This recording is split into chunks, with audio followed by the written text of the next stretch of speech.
Good evening. I'm Ann Shane, a 2010 inductee into the Indiana Academy.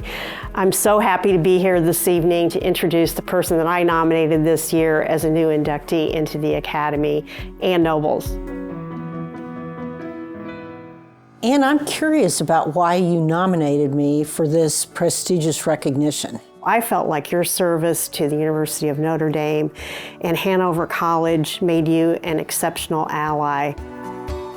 My husband, David Johnson, and I are both members of the Graduate Research Advisory Council for Notre Dame and have been members for some time. And that has really given us insight into the work that Notre Dame is doing for their students, both local Indiana students and students from around the world. It's an extraordinary institution, and we're fortunate to have a university like that in the state of Indiana.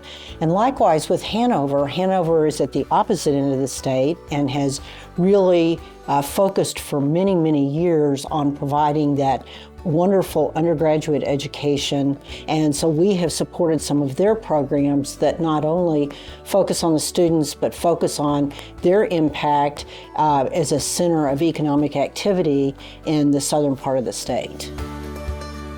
To look at Ann's resume in the context of the fact that her liberal arts education has prepared her to be a leader in a wide number of fields.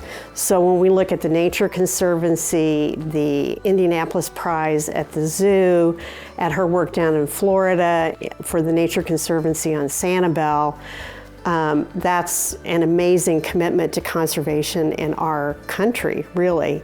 When you get into a liberal arts setting, you can open your mind to subjects all across the board.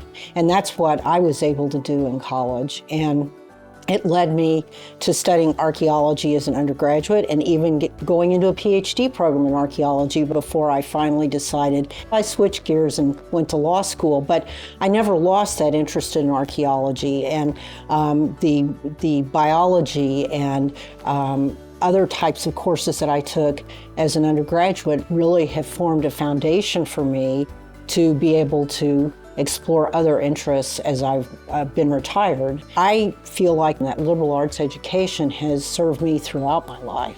I think you should have retired earlier because then you could have led many more institutions than you have already, which would be hard to imagine actually at this point. How do you feel the independent colleges across the state really contribute to the state's economy and the livelihood of many communities in the state of Indiana?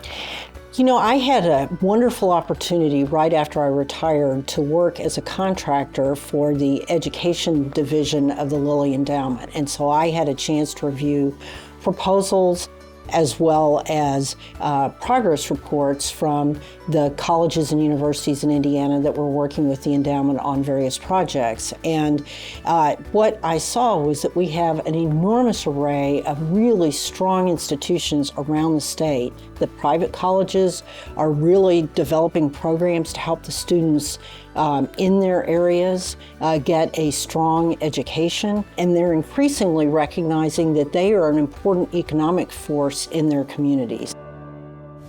And I just want to congratulate you and give you my heartfelt best wishes as a new inductee into the Indiana Academy. Thank you, Ann, and it means a lot that someone who was inducted over a decade ago would take interest in recommending me. I really appreciate it, and I'm honored by that.